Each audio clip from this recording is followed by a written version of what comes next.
Hoje o nosso convidado especial é o Dr. Breno Bart, oftalmologista, cirurgião oftálmico, com grande experiência em oftalmologia, em que eu trouxe ele aqui para o programa para a gente se atualizar. Já que Breno viaja muito, frequenta muitos congressos, está em dias com os maiores especialistas do Brasil e do exterior. Então ele vai nos trazer aqui algumas atualizações, vai dar muita orientação para que nós possamos entender melhor o trabalho da oftalmologia, que cada dia mais cresce. A oftalmologia é uma das especialidades que mais avançou tecnologicamente e que traz assim inovações, todo ano muitas inovações. Nas cirurgias de catarata, glaucoma, doenças da retina, enfim, doenças da modernidade. Quanto mais chegam novidades modernas, como nós temos agora as atualizações da técnica de internet, de, de vídeos, de telefones celulares, tudo isso são coisas inovadoras, maravilhosas, mas que às vezes, por não ser bem controlada, elas causam problemas para os nossos olhos. Então trouxe Dr. Breno Bart aqui para a nossa conversa, para o benefício de todos nós. Então vamos começar nosso programa hoje, justamente com Breno Bart. Vamos lá. Bem, no tocante, assim, realmente a oftalmologia ela é dividida a parte clínica, a parte de exames e a parte cirúrgica. Então, vamos dividir por essas três partes. Na parte clínica, nós estamos avançando na questão dos implantes, por exemplo, antiglaucomatoso, o paciente tem que pingar o colírio uma vez ao dia, 2 vezes ao dia, 3 vezes ao dia, às vezes são 3, 4, 5 drogas. Então, se você for ver, ele pinga um colírio de 12 em 12, o outro também de 8 em 8, o outro uma vez à noite, umas 5, 6 gotas. Então, hoje, a gente tem observado os laboratórios produzindo drogas que serão implantadas no olho desse paciente e, consequentemente, ele não vai ter que se preocupar em estar pingando esses colírios. Então, hoje, realmente, é uma área que, na parte clínica, na parte de medicamento, que a gente vê que isso vai ser uma coisa muito boa para a população em geral. Na questão dos exames, a cada dia que passa, então tem os segmentos, então a gente tem a oftalmologia, a parte de segmento anterior, de córnea, a parte de retina, a parte de ultrassonografia, as tomografias do nervo óptico, as tomografias da retina. Então, a cada ano que se passa, a gente vai tendo mais acurácia. Por exemplo, a biometria ultrassônica que a gente realizava para fazer as medidas para implante de lentes intraoculares, elas evoluíram muito com as tomografias de coerência óptica. Então, hoje, a gente está observando que alguns equipamentos vão, no lugar de ser uma lente 22, 22,5, 23, 23,5, 24, a gente vai ter lente com 22, 22,25, 22,5, 22,75 e 23, e assim por diante. Então, cada vez mais a gente buscando a precisão nesse implante dessas lentes intraoculares. E na questão cirúrgica, a gente observa, hoje com a cirurgia de catarata, um exemplo, a cirurgia de catarata, os equipamentos com mais estabilidade de câmara anterior, que evitam que o olho durante a cirurgia, vamos dizer assim, para a população entender, ele dê aquela murchada, ou que tem um risco maior de complicação. Hoje esses equipamentos eles têm bombas que mantêm a pressão intraocular durante o procedimento. Hoje canetas na cirurgia que elas verificam assim full time a pressão intraocular que esse olho está naquele momento cirúrgico, e está evitando aqui, principalmente aqueles pacientes com glaucoma avançado, que não pode ter pico de pressão durante o procedimento cirúrgico. Hoje a gente tem equipamentos que conseguem verificar automaticamente essas medidas e dar mais segurança, tanto para o cirurgião que está fazendo o procedimento, quanto para o paciente que está sendo submetido a essa cirurgia. as cirurgias de retina cada vez menos invasivas, consequentemente com melhores resultados pós-operatórios. E há também a questão dos microscópios, que avançaram bastante agora, com os microscópios 3D. Hoje, professor, para você ter uma ideia, hoje você tem microscópio que ele consegue fazer, durante a cirurgia, a medida de um OCT, de mácula, de nervo óptico, ver se a lente está bem posicionada através de UBM, e também saber se a lente está, se ela está no sulco, no saco, capsular. Então, assim, hoje, realmente, se a gente for ver, o que tem tecnologia para a oftalmologia, para o oftalmologista em geral, ela realmente avançou bastante, está avançando cada vez mais, não para por aí. A primeira vez que eu vi um microscópio 3D, foi em Boston, isso tem 15 anos, e você vê que hoje é uma realidade. Ela é bem presente em muitos centros cirúrgicos e dando excelentes resultados. Hoje você falou de uns implantes. Quando a gente vê falar em implante, a gente pensa logo no implante das lentes intraoculares na catarata.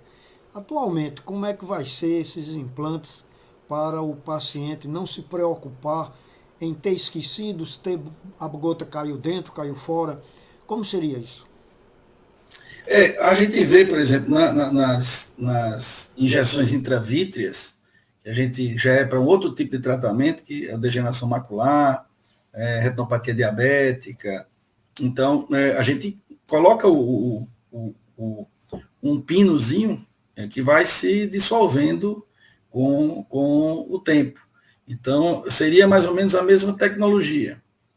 E também, atualmente, no glaucoma, o que avançou bastante, foram os plugs, né? Os chamados MIGs, que são microimplantes para o glaucoma, que você coloca no seio camerular, para que, no trabecular, para que melhore ainda mais a drenagem. Então, você, durante o procedimento da cirurgia de catarata, muitas vezes você pode aproveitar a cirurgia de catarata e você colocar esses MIGs, né, que esses implantes, para baixar mais a pressão do olho do paciente.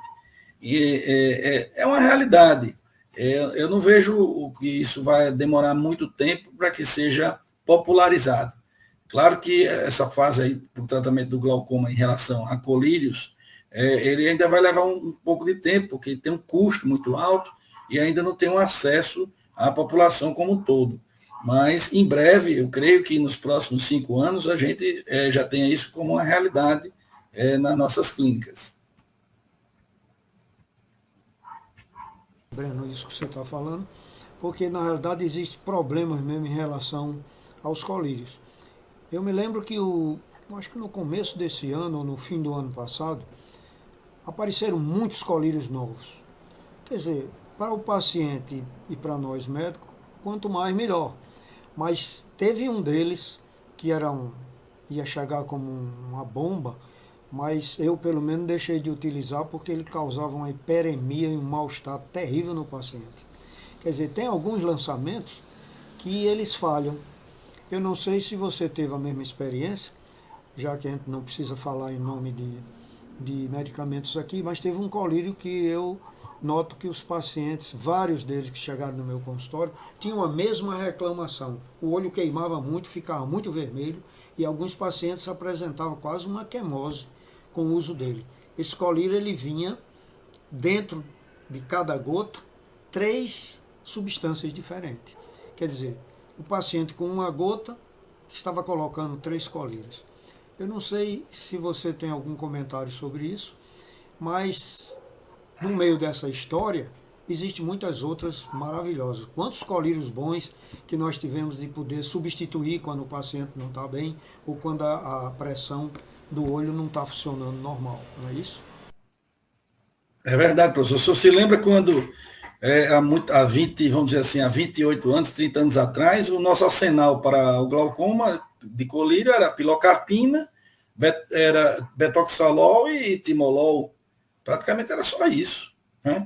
Então, aí a TREC, a cirurgia de trabeculectomia, que a gente fazia bastante, porque não tinha como você baixar a pressão desse paciente somente com esses colírios. Na maioria deles, a gente tem que fazer o procedimento cirúrgico. E com a evolução dos colírios, a gente hoje praticamente faz muito menos trabeculectomia. Hoje, com a cirurgia desses implantes de válvulas, são válvulas que são colocadas no ângulo da câmara anterior do olho do paciente, a gente consegue baixar a pressão e tirar, às vezes, 1 ou 2 colírios que esse paciente está usando. Às vezes está usando 4, 5 colírios e você fica usando 2.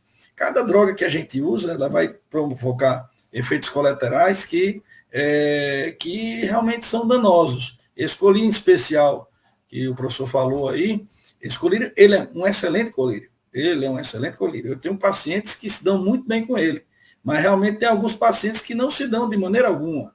Então, se você não consegue enquadrar esse paciente no tratamento de 1, 2, 3 ou 4 drogas no colírio, a gente tem que partir para a cirurgia. E aí já um procedimento que tem um pouco mais de risco, que é mais invasivo, mas muitas vezes é necessário e tem um excelente resultado.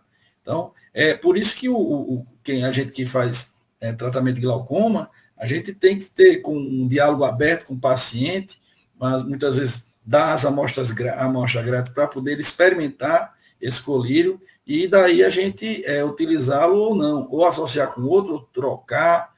Às vezes o paciente está bem com aquele colírio, mas dá um efeito colateral, a gente tem que trocar por outro. E assim, é um trabalho meio que artesanal, onde a clínica é soberana e a experiência do médico ela vai fazer a diferença nesses pacientes, né? A gente estava batendo um papo em relação atualmente sobre as lentes intraoculares que são implantadas, né, durante a cirurgia de catarata. Hoje a gente vê lentes trifocais, lentes de foco estendido, lentes que promovem a independência dos óculos de uma boa parte dos pacientes. Muitas vezes o paciente pergunta, doutor, essa lente nacional, ela é igual a essa lente importada, americana, ou uma lente inglesa, uma lente japonesa. A gente tem boas lentes nacionais, só que muitas vezes você tem, o paciente quer algo mais.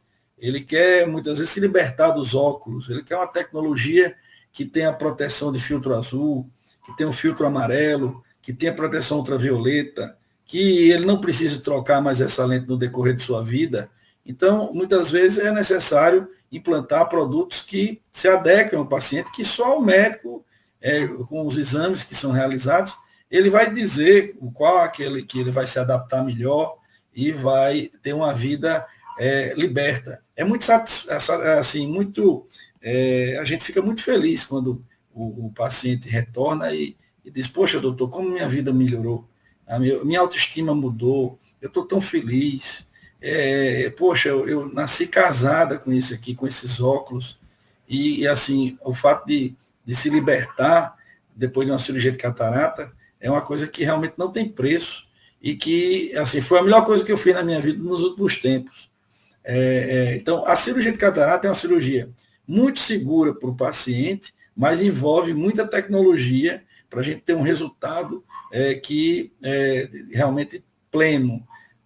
A gente não pode, como eu falei anteriormente, os microscópios evoluíram muito, a anestesia evoluiu muito, a cirurgia é feita com sedação, muitas vezes, e com anestesia local, e o paciente vai para casa na mesma hora, termina de operar, já vai para casa, muitas vezes não lembra nem que operou, porque a anestesia faz esse efeito, né, da pessoa não lembrar mais pelo que passou, né? Eu até brinco, eu digo, olha, você já fez endoscopia ou colonoscopia? Já fiz, pronto, é a mesma anestesia, você nem lembra que fez aquele exame. É um exame extremamente desagradável, mas é um exame necessário, você tem que fazer.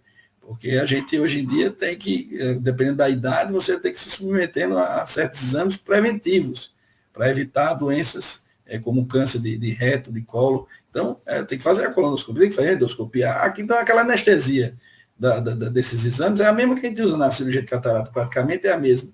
Então, o paciente não lembra de nada, nem sabe nem como é que saiu, às vezes, da clínica. Isso é muito bom. Doutor, foi ótimo, não vi nada, só sei que eu acordei e estava enxergando bem e tal. Então, a gente vê a questão das lentes intraoculares, como um avanço, juntamente com os equipamentos e também os produtos, os materiais que a gente usa durante a cirurgia de catarata.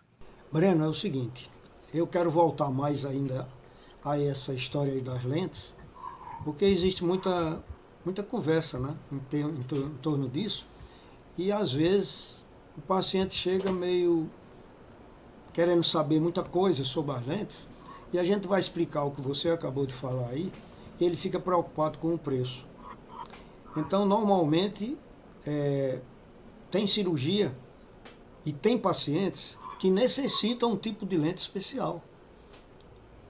Tem olho que tem astigmatismo que necessita uma lente especial. Não pode ser a mesma lente do fulano, primo, parente ou tio da pessoa. Não, meu tio usou uma lente e ele está muito satisfeito e foi uma lente tal. Mas o olho dele é diferente. Então nós vamos voltar ainda a isso. Eu queria voltar um pouquinho ainda para o glaucoma, na parte de cirurgia. Quando eu comecei oftalmo, há 50 anos atrás, a gente operava muito mais do que hoje, porque nós não tínhamos muito colírio, como você falou aí na estante, para tratar o glaucoma. E tinha um problema dos pacientes que moravam longe, no interior, que vinham, a gente passava o colírio, ele não podia comprar, e quando ele voltava de novo, 6 meses depois, 1 ano, ele voltava cego. Então existia um plano assim, o paciente chegou, tem pressão muito alta e não tem condições financeiras, ele era operado. Então nós operávamos muito. Eu e Monte, a gente operava demais. E a gente fazia a TREC, quer dizer que ainda hoje é utilizada. Então eu acho assim, a evolução da cirurgia do glaucoma não foi muita, porque depois começou a se operar menos por ter mais sucesso o tratamento clínico. Porque sempre o tratamento cirúrgico, por melhor que seja, ele sempre deixa uma pequena sequela. Mas hoje apareceram outros métodos. Por exemplo, se faz o laser na parte ciliar do paciente e muitas vezes melhora a pressão. Então eu queria exatamente de você um comentário sobre essas outras cirurgias, como iridectomia periférica, ou então esse laser. A sua opinião e a sua observação pessoal sobre essas técnicas. Tá. Eu diria que é uma sequência. A gente começa dando prioridade ao colírio, né? Hoje o acesso da oftalmologia realmente melhorou muito a população como um todo.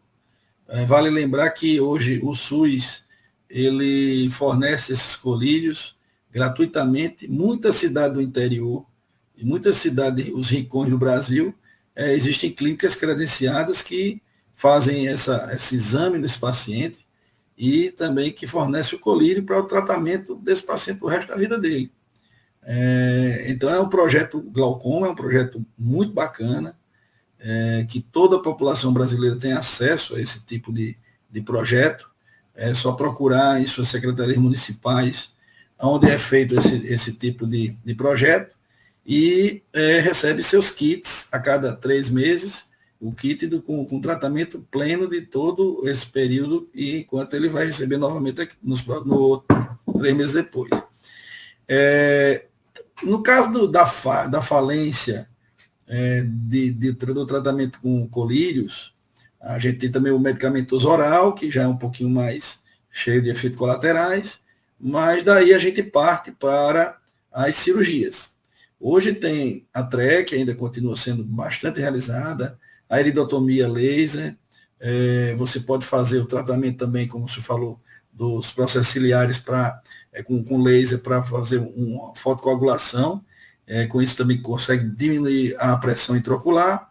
Tem também os GAT, o GAT, que é uma cirurgia que é na câmara anterior, em que você abre o canal de Schillen e você favorece mais a drenagem do humor aquoso, né, do líquido, e também os MIGs, né, que são os implantes valvulares de glaucoma. Então, é uma sequência.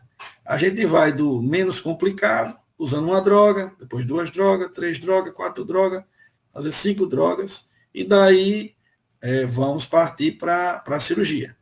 E esse paciente tem que ter um segmento de perto, né, do seu tratamento. A base de tudo é a relação médico-paciente. O médico ele tem tem que ter esse discernimento e saber a hora de modificar o tratamento e passar isso para o seu paciente, que tem plena e total confiança no seu médico, e dar seguimento. Muitas vezes você não acerta logo no primeiro tratamento. Isso é normal, isso acontece. Você não acerta porque o paciente tem uma reação, vamos dizer, indesejada, que você não espera, mas pode acontecer. Cada olho é diferente do outro, né?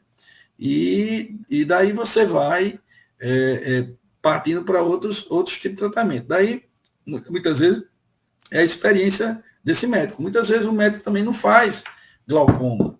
Então, ele vai encaminhar para um colega que faça glaucoma. Tem hoje a especialidade de glaucoma, uma especialidade muito necessária e importante, muitas vezes, para que aquele colega faça ter mais experiência, ele faça um tratamento diferenciado. Então, muitas vezes, quando você não tem experiência, encaminhar esse paciente para aquele médico que tem maior experiência nessa área. Mas hoje eu fico muito tranquilo em relação ao glaucoma. Cada vez menos a gente tem visto pessoas que se tratam perder a visão, a não ser aquelas pessoas mais rebeldes, ou que não têm acesso realmente, ou que não são examinados por oftalmologistas. Você vê, às vezes, tem pessoas que se passam aí por médico e faz exame, consulta aí no interior, passando óculos, e isso é bem combatido pelo Conselho Brasileiro de Oftalmologia e o Ministério Público também. Muitas vezes as pessoas não têm noção do que são essas doenças oculares e se preocupam apenas em passar o óculos. E precisa verificar a pressão intraocular, precisa fazer uma fundoscopia, ver o nervo óptico, muitas vezes fazer exames complementares, para que a gente evite esse tipo de problema. Recentemente, sexta-feira, eu atendi um paciente que veio do interior e ele a queixa dele era um pterígio. Olho vermelho, inflamado, agricultor. Eu fui examinar e o olho esquerdo dele, ele tinha uma lesão de 90% do nervo óptico. O olho direito dele era bom. Era um olho bom, um nervo bom, não tinha problema. Fiz uma tomografia do nervo óptico lá na clínica mesmo, é um exame. Não é aquela tomografia que a gente fica no tubo. Muitas vezes, quando você fala em tomografia, em oftalmologia, o paciente, doutor, aquele exame eu tenho medo, eu tenho fobia de ficar naquele tubo. Disse, não, o nosso equipamento do tomógrafo, coerência óptica, é um equipamento tipo aquele que você vê o grau do paciente. É mais ou menos parecido. Então tá bom. E é um exame que você faz e o resultado sai na hora. E tem muita gente que tem diagnóstico de glaucoma e que quando a gente faz esses exames complementares, a gente vê que ele não tem. Às vezes tem só uma hipertensão intraocular.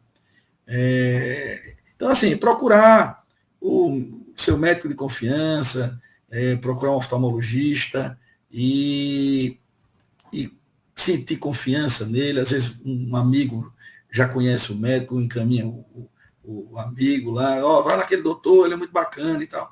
E daí você vai ter aquela relação médico-paciente, mas sempre procurando o médico oftalmologista.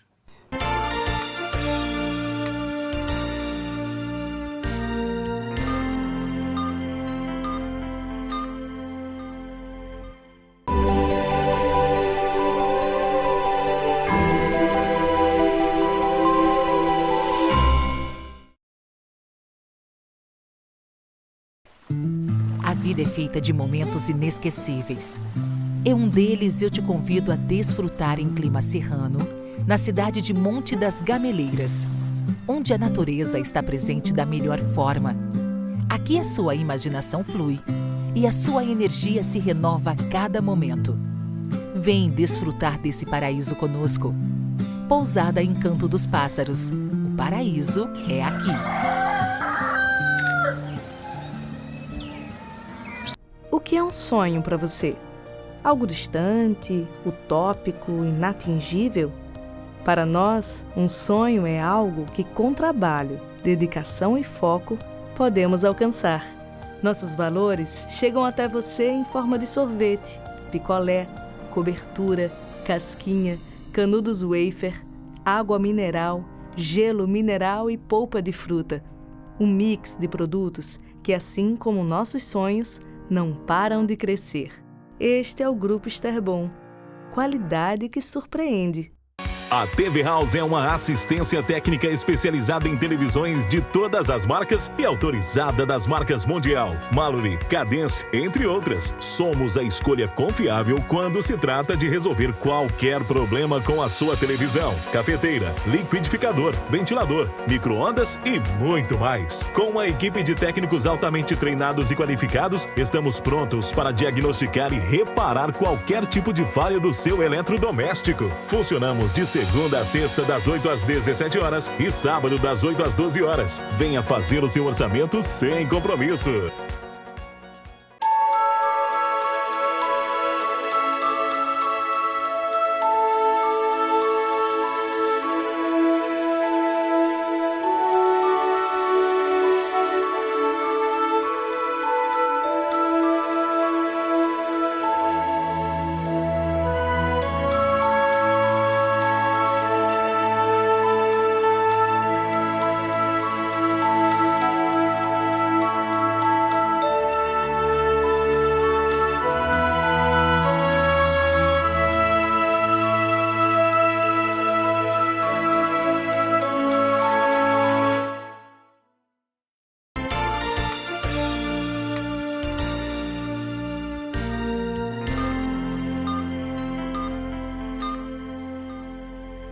O oftalmologista normalmente encontra-se com o paciente exatamente entre 38 e 40 anos de idade, porque ele começa a ter uma deficiência natural para perto.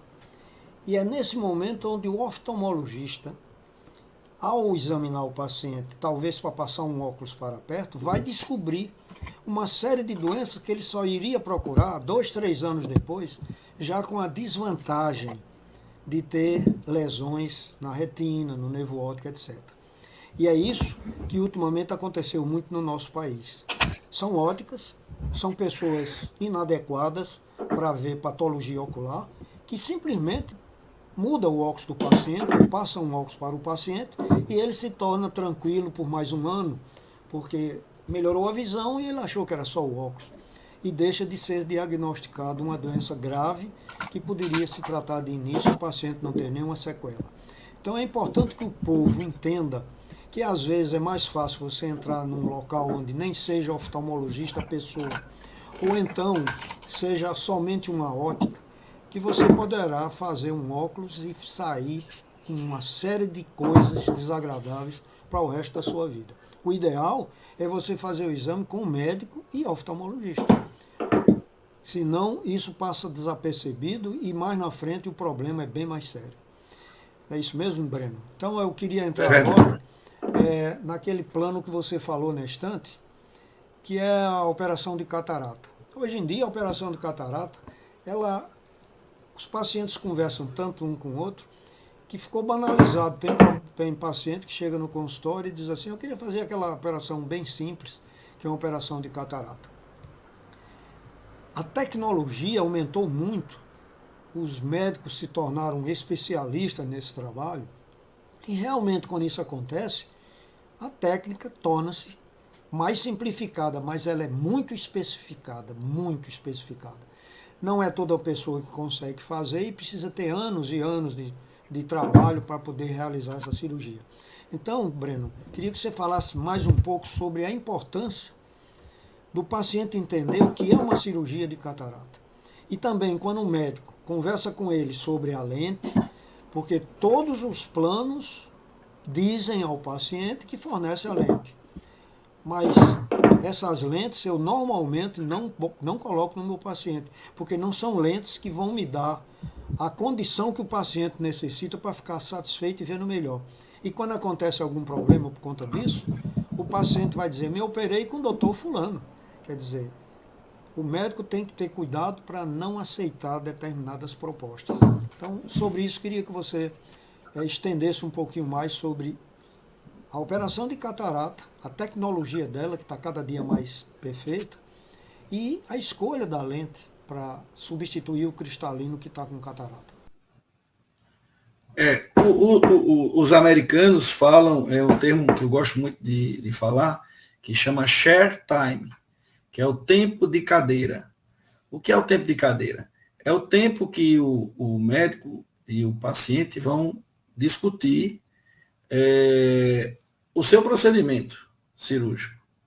É aquele tempo que você vai sentir qual a necessidade daquele paciente, é o tempo que você vai ver também os exames que ele fez, os problemas que ele pode ter nesse olho e o que ele tem, e também como a gente vai encontrar esse olho durante o procedimento cirúrgico. Os exames são necessários para a gente mapear os possíveis riscos que esse paciente tenha para a gente abordar durante a cirurgia. Consequentemente, se você mapeia o território, você vai ter uma chance maior de vencer essa batalha. Não deixa de ser uma batalha que a expectativa do paciente e de sua família está ali nas mãos do profissional que ele escolheu para fazer a sua cirurgia. Então, esse tempo de cadeira é onde serão respondidas as dúvidas que ele tenha.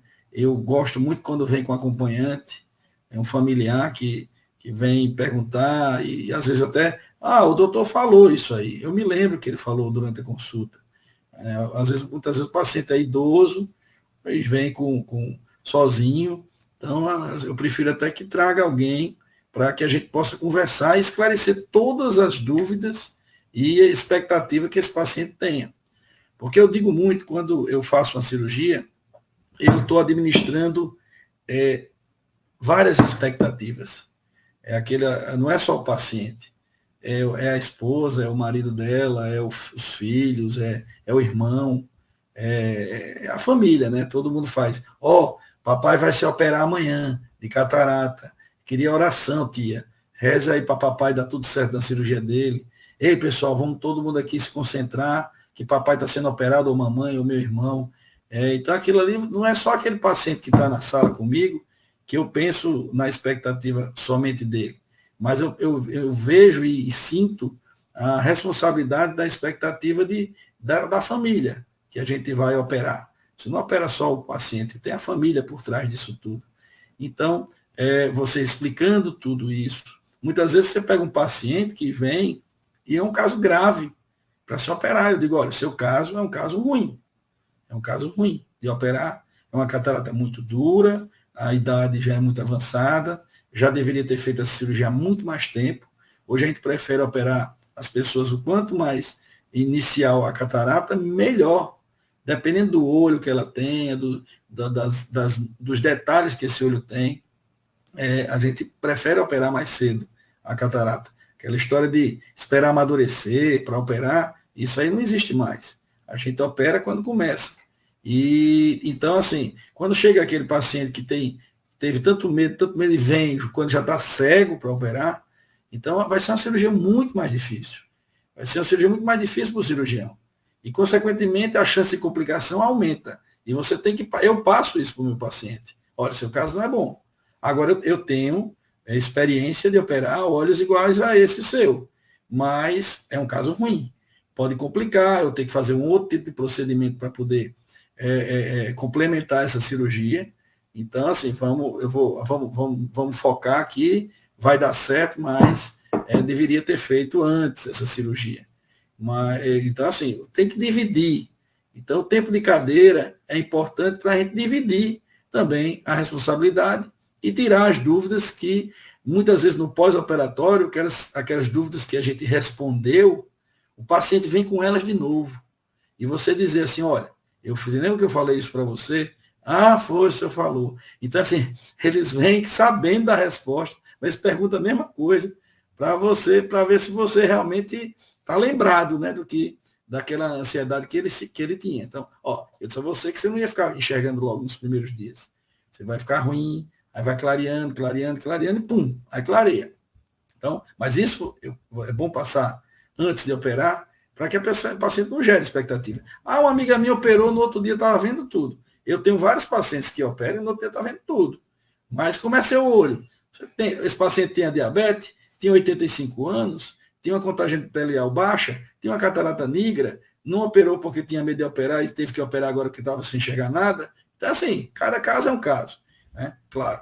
Então, mas se você fala isso antes do procedimento, você fica com muito, o paciente fica muito mais seguro para que ele consiga fazer um pós-operatório adequado e, consequentemente, ter o sucesso que é, no caso, a visão restabelecida. Muito bem, Breno. Eu queria ainda de você, a experiência que você tem de cirurgia, eu queria que você nos dissesse alguma coisa sobre a escolha da lente. Sempre eu peço, você deve pedir, muitos pacientes pedem, muitos médicos pedem, oftalmologistas, um exame para saber como é o olho e qual é a lente que é mais adequada.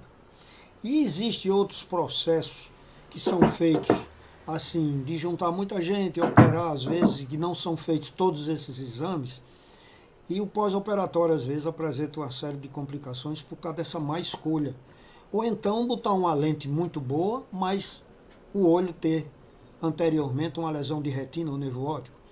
Então, queria que você fizesse alguns comentários sobre a escolha da lente e esses exames pré-operatórios. Boa prêmio, que a gente classifica essas lentes que tem tecnologias mais avançadas, chama lente prêmio, elas devem ser decididas nesse tempo de cadeira que eu falei, que é exatamente analisar os exames e ver se aquele olho ele se adequa para aquele tipo de tecnologia. Então, hoje tem vários, como eu falei, vários tipos de lente, mas muitas vezes a experiência do cirurgião, é o treinamento do cirurgião. Eu vou dizer um detalhe aqui dentro de casa. Eu operei meu pai e eu operei a minha mãe, os dois. E no meu pai, o olho dele não se adequava com a lente multifocal. Então eu coloquei para ele uma lente monofocal. Ele a vida toda ele viu de longe bem e de perto ele usava óculos para ler, depois dos 40 anos de idade. Então eu mantive ele, depois da cirurgia de catarata, a visão dele estava turva, então ele clareou, ficou vendo tudo de longe, quando ele tinha 40 anos de idade, e usando um óculos para perto. Já a minha mãe, que era míope, de pouco grau, de 0,75 menos 1,25, usava multifocal a vida toda, professora universitária. Então, a minha mãe, o exame dela permitia tanto eu colocar a monofocal como a multifocal. Eu coloquei a multifocal na minha mãe. Então, você vê, a gente depende muito do médico. E eu tinha, como eu sou cirurgião, eu garanto a você que a questão não foi financeira, porque o laboratório tinha total interesse de me fornecer as lentes dos meus pais. E eles forneceram, porque assim, o pai do Dr. Breno colocou, até para o marketing, vamos dizer para eles, ele dizer, poxa, o meu Dr. Breno colocou uma lente nossa aqui, então é uma lente boa, o fornecedor das lentes no caso, né? Então, eu coloquei, o laboratório era o mesmo, mas uma lente foi multifocal para minha mãe e para o meu pai foi a monofocal. Então, nem sempre a lente mais cara vai ser a lente que vai ser adequada ao seu olho. Nem sempre. Então, isso tem que ser visto antes, porque se você colocar uma lente com, vamos dizer, vou falar para a população como um todo, uma lente mais cara, mas não se adequa àquele olho. O paciente não vai ser beneficiado. Ele vai gastar dinheiro e não vai ser beneficiado. Então, cabe a você, realmente ao seu treinamento, à sua experiência, a participação em congressos, tudo isso, discussão com colegas mais experientes. Então, a gente chega, vamos dizer, num nível que a gente vai escolher a lente ideal para aquele olho. E, às vezes, até, professor, a gente usa uma lente de uma tecnologia em um olho e uma lente de outra tecnologia no outro. Às vezes, o paciente tem astigmatismo muito grande no olho e no outro ele não tem astigmatismo nenhum. Então, você vai colocar uma lente tórica nesse olho com astigmatismo e no outro vai colocar uma lente sem ser tórica. Então, doutor, mas não são diferentes essas lentes? Não, é a mesma lente. Só que uma corrige astigmatismo e a outra não corrige astigmatismo, porque o olho não tem astigmatismo. Assim, agora é prazeroso, é bacana. Eu me sinto muito bem em exercer a prática da oftalmologia, a prática médica, porque assim, é muito bom, é bacana o papo que você tem com o paciente, você examina. Hoje mesmo, eu tenho, como eu trabalhei muito tempo em São Paulo, eu trabalhei 20 anos com consultório em São Paulo, aqui em Natal, eu discuti caso com o doutor Valdo Nozé, que é meu amigo demais. Então, eu mandei um caso, olha, doutor Valdo, eu estou com esse paciente aqui, eu acho que não dá certo para operar, não. Era uma refrativa, uma cirurgia de miopia. O paciente veio do interior do Rio Grande do Norte, louca para operar, disposta para operar, ela e o marido, com a expectativa grande. E eu disse, olha, vamos fazer primeiro o exame para ver se pode operar ou não. Quando eu fiz o exame, realmente ela tinha um cone oculto, uma córnea não era uma córnea ideal, e eu disse até a ela, olha, assim, pelo que eu estou vendo aqui, não dá para operar, não. Mas eu não vou dar um não sem consultar um grande professor que eu tenho de São Paulo, que é o Dr. Valdo Nozé. Vou mandar para ele, não custa nada, ele me responde. Ele respondeu meia hora depois, já tinha respondido. E era a conduta que eu tinha tomado, mas eu não queria ser o dono da razão. Então, se eu tenho acesso a um professor que tem uma experiência maior do que a minha, e podia me dar uma opinião, eu fui usar isso. E, então, ou seja, eu trouxe o que tem de melhor, a opinião, tanto aquela me procurou aqui no Rio Grande do Norte, como a do colega que já tem mais anos de estrada, vamos dizer assim. Então, ele disse, não, Breno, ele até disse, olha, Breno, dá para fazer, mas tem um risco. Eu disse, não vou fazer, vou acompanhar ela mais. Você acompanha, porque a tecnologia também vai mudando. Então, de um ano para o outro, muitos olhos que a gente não opera hoje, daqui a um ano ou dois você vai operar com segurança, porque terão alternativas para esse tipo de olho. Então, você tem que realmente saber o limite. Eu disse até ela, olha, é muito melhor ficar triste hoje, que é o não da cirurgia, do que depois ficar triste para o resto da vida com o problema de uma cirurgia mal sucedida. Então, eu entendo sua expectativa, mas é muito melhor ficar triste hoje do que o resto da vida depois de operada, como eu volto a dizer, por uma cirurgia mal sucedida. Okay. Aí a paciente saiu feliz de lá e dizendo, poxa, doutor, obrigado. No ano que vem você volta de novo e a gente acompanha.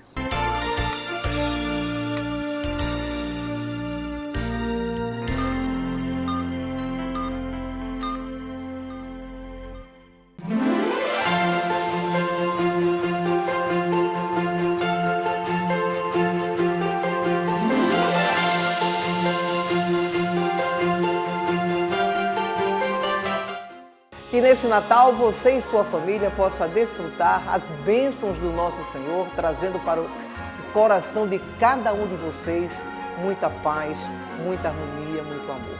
E que o ano novo de 2024 possa trazer prosperidade, saúde e aquela paz que todos nós desejamos. Um Feliz Natal e um Feliz Ano Novo. Um beijo carinhoso de todos nós que fazemos a TV União, que é feita com muito carinho. Pode ter certeza, para você. Feliz Natal e próspero Ano Novo.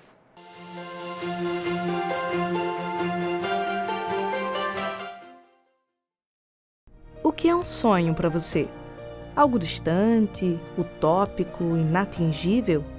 Para nós, um sonho é algo que, com trabalho, dedicação e foco, podemos alcançar.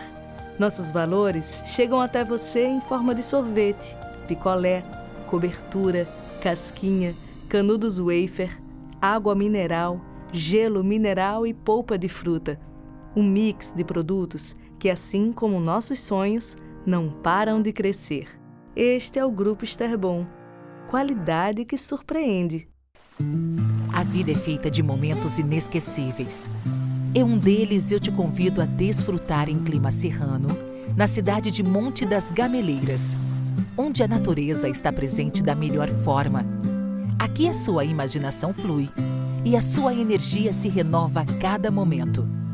Vem desfrutar desse paraíso conosco. Pousada Encanto dos Pássaros. O paraíso é aqui.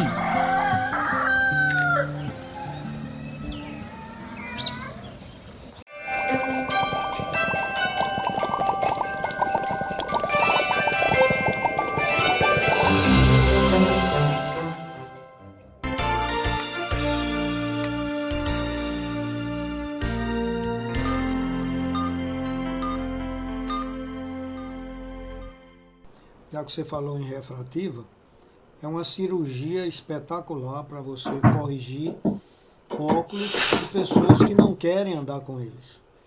Então é uma cirurgia muito boa, mas ela tem limitações, até de tempo, porque pessoas, quando chegam entre 38 e 40 anos, elas naturalmente vão começar a usar óculos.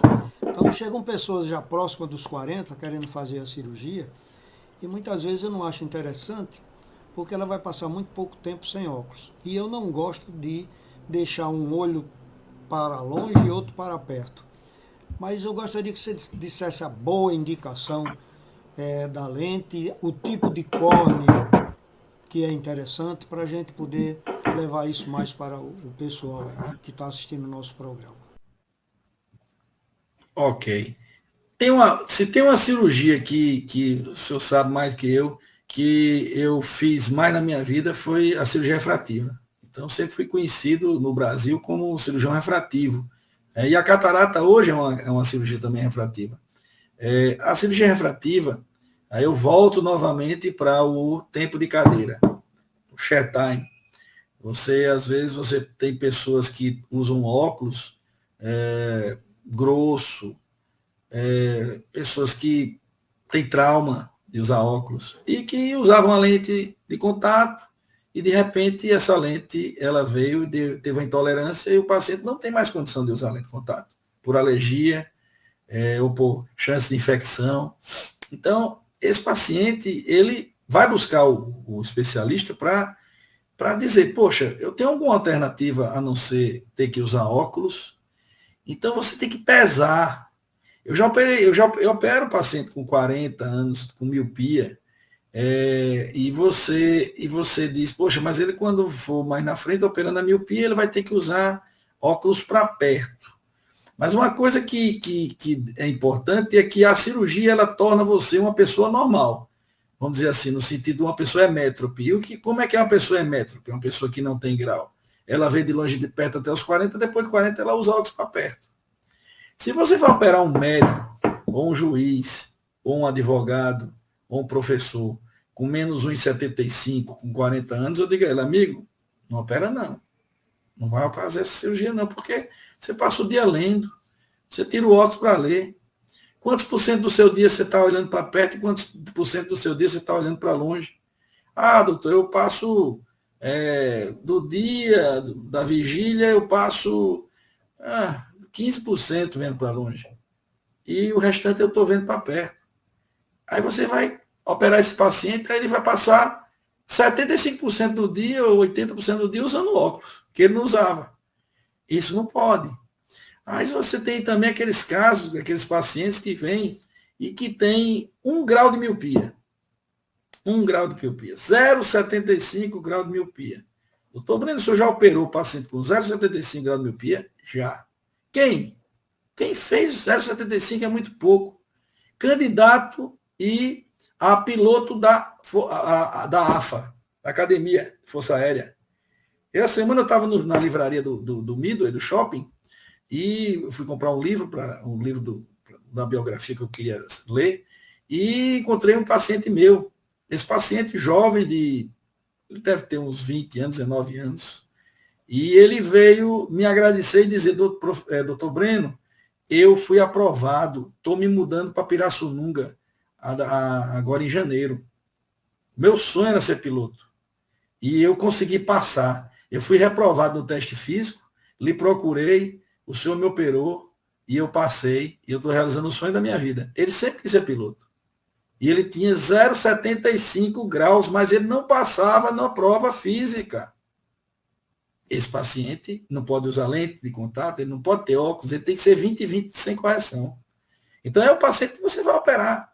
Então, tem vários casos.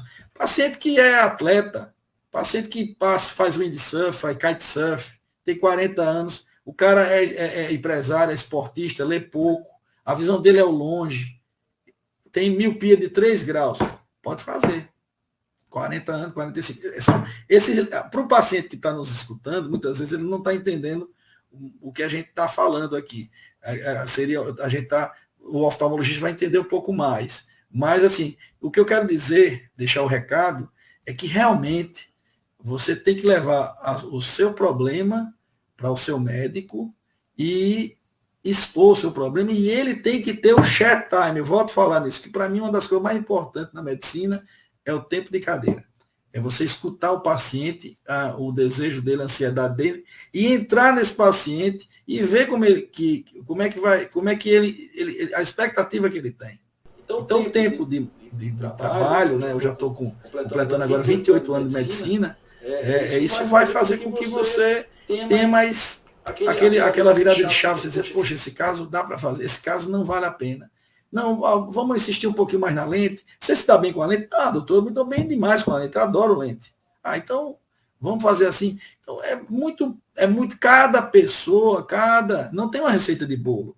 Principalmente para cirurgia refrativa, não tem receita. Para glaucoma tem receita, vamos dizer assim. A glaucoma, a pressão está alta, está tendo lesão de nervo óptico, vai ter que usar colírio, vai ter que operar, vai ter que usar. Mas a refrativa, que é o paciente usa óculos, vê 100%. Você tem que entregar para ele uma visão igual ou melhor do que ele já tinha. Quando você tem um paciente com catarata, ele vem com 30% de visão, 40% de visão, 50% de visão. Se você deixar, ele tem 50%, se você deixar com 70%, ele ganhou 20%. Está ótimo. Agora, o jovem tem 100% de visão, ele tem que estar com 101%. Não pode estar nem com 99%. Porque você vai comprometer a saúde ocular dele, a visão desse paciente. Tem outro problema, que é bem moderno isso, e eu acho que as opiniões de oftalmologistas se dividem muito. Tem muito médico oftalmologista, que não domina bem a refrativa, ou sei lá. E ele prefere, então, fazer a cirurgia de implante num paciente sem catarata para tirar os óculos dele. Então, antes de você falar, você pode ser até favorável, como muitos são, mas eu não sou de acordo em fazer uma cirurgia de catarata numa pessoa com 30, 40 anos de idade, aonde ele vai chegar numa época que iria precisar realmente dessa operação e a operação já está com 20 anos lá dentro. É diferente porque não se sabe bem como é que vai ser depois, porque primeiro o cara vivia 55 anos, 60. Hoje o cara de 80 anos está no meio do povo vivendo. Então, se ele fizer uma catarata com 65, 70 anos, com 20 anos ele ainda está com a lente ok. Então, eu disse minha opinião para você ficar bem mais à vontade. Mas está fazendo muita cirurgia para tirar os óculos em pacientes com cristalino normal. Então, você me diga as duas opções, que eu já disse a minha. Tá. Você está coberto de razão, professor Marcos. Você tem coberta total razão. Hoje em dia, a extração de cristalino transparente ela já está aprovada, mas eu também tenho essa mesma posição. A gente só pode operar uma catarata quando você realmente já tem algum problema de catarata. Não pode banalizar. Não pode se banalizar. Eu digo para o meu paciente, eu tenho uma vantagem que eu tanto faço a cirurgia laser refrativa, como eu faço a catarata. Então, eu quero oferecer para o paciente o que tem melhor para ele. Se uns vão se enquadrar na cirurgia com laser de refrativa, com Excimer laser, e a outra vai se enquadrar na catarata. Quando você tem olhos autohipermétropes, que tem um olho pequeno, aquela retina muito boa, e o paciente com alta ametropia, uma idade um pouco mais, assim, 30, 40 anos é jovem, mas um pouco mais avançado, já tem um comprometimento também de cristalino, é bem indicado, porque a qualidade de vida de uma pessoa que tem mais 8 para longe e mais 10 para perto, é muito ruim o óculos para essa pessoa. O benefício que ele tem com a cirurgia de catarata você muda da água para o vinho. Agora, se você tem a mesma idade, mesmo grau de cristalino, mas você tem um paciente que tem 8 graus de miopia, aí você tem mais risco se o paciente não tem um descolamento do vidro posterior, se esse paciente não já está com o olho pronto para ser submetido a uma cirurgia, porque a idade, o envelhecimento do olho, ele facilita a não ter problema depois de uma cirurgia de catarata. Se operar um olho de 60 anos, é um olho que ele já muitas vezes está no ponto de você operar. E você operar um olho com 25, com 30, ele não está pronto, não. O vítreo é diferente, é tudo diferente. O olho é jovem. Então, assim, mas tudo isso, é o que eu digo, não tem receita de bolo. você pode fazer, dependendo do que você tem ali, de tudo, de um conjunto de fatores. Não pode banalizar. Todo mundo aqui eu faço catarata em todo mundo. Não pode. Acho que aí está errado, né? Então, assim, é isso que tem que ter cuidado. Agora, por isso que ainda, volto a dizer, ela procura pelo profissional, ter referências, pesquisar, ver como, assim, ir na consulta, conversar, tirar suas dúvidas, perguntar os riscos. Se o médico, em qualquer especialidade, ele não fala em nada, não tem risco, não. Aí você diz, poxa, eu vou no outro. Eu vou em outro até você encontrar um que você diga, não, esse aqui eu acho que esse é o médico que eu vou me operar. Eu vou entregar a minha vida para esse médico, né? Então, tem que você ter confiança, sentir. Eu acho que é um conjunto de fatores. E todo paciente tem que ter, na hora de se escolher qualquer médico que seja. Eu corto meu cabelo com cabeleireiro desde 89, é o mesmo. Eu confio só nesse cabeleireiro, entendeu? Então imagine meu olho, imagine meu pulmão, meu coração, minha pele. Eu vou ter que escolher, eu tenho que confiar. Eu sento na cadeira do meu cabeleireiro, eu não estou nem aí, ele vai fazer do jeito que ele sabe que é o que eu gosto que aconteça. Eu fecho até os olhos se eu quiser. Mas se eu for para outro, eu vou ficar olhando para ele. Ei, cuidado aqui, não tire muito aqui não. Cuidado na minha entrada aqui, cuidado não sei o que aqui. A padaria você compra na mesma. Imagina o médico. Agora, não pode dizer assim, médico é tudo igual. O padeiro é tudo igual. O motorista é tudo igual. Não, gente. Tem gente que gosta de uma pessoa de um jeito ou de outro, né? Pois, Breno, é o seguinte. Já que você falou aí de cabelo, eu que não tenho cabelo, só corto com o mesmo, avalie você que tem uma cabeleira dessa. Então é isso mesmo, as escolhas são importantes. Breno, eu estou muito agradecido de você ter colocado aqui em todas essas coisas, que foi muito bom para mim, para os outros colegas médicos da especialidade, de colegas médicos de outras especialidades, porque nós falamos de muita coisa aqui, que o dia a dia do paciente e de outras especialidades médicas, eles não sabem. Então isso é muito bom, porque a gente trouxe todos eles para essa nossa sala aqui que estamos conversando, e eu acho que muita gente entendeu muita coisa. E se alguém ficou com dúvida, é só se dirigir à TV União, falar com o Jonathan, o assunto que vocês quiserem que a gente prossiga, nós voltaremos aqui. Portanto, Breno, eu tenho muita coisa de oftalmo ainda que nós poderíamos falar, mas dentro do que você gosta muito de oftalmo, que é cirurgia, e delas, catarata e a refrativa, eu acho que nós falamos bastante e dissemos muita coisa. Deixo com você a palavra final para a gente encerrar esse nosso programa de hoje. É sempre bom, professor Marco Foucault, participar do seu programa. É um programa que tem uma capilaridade muito grande. É bem comum quando eu venho aqui bater esse papo tão maravilhoso. Os pacientes, doutor Breno, eu lhe vi no programa, lá do professor Marco Foucault, e tal, da TV União. Nossa, eu assisti tudo, foi muito bom. E tal. Assim, realmente eu vejo esse seu programa, um programa de utilidade pública. A qualidade, a sua experiência nesses anos todos como médico. Eu digo, você não é apenas um oftalmologista, você é um clínico, é uma pessoa que não para de estudar, é professor há muitos anos, foi meu professor, foi meu médico quando eu vim morar em Natal. Então, assim, é muito bom. Eu agradeço e estou à disposição para a gente falar desse bate-papo gostoso, dessas informações para o nosso paciente, para o seu telespectador do programa, que está em casa e tendo essa oportunidade de conversar conosco. Então, agradeço e estou à disposição para quando precisar de voltar aqui e a gente falar mais sobre o que eu gosto muito de fazer, que é a medicina, o que eu gosto muito de ser, que é ser médico. Então, muito obrigado e que Deus nos abençoe. Ok, Breno, obrigado também a todos vocês que estiveram conosco todo esse período. E não esqueçam que sempre, nas quintas, às 21h30 e no domingo, às 11h30, nós sempre estaremos aqui trazendo alguma novidade, alguma coisa de medicina. Não só de oftalmo, mas de todas as especialidades, quando os colegas se dispõem a vir até aqui. Muito obrigado e até o próximo programa.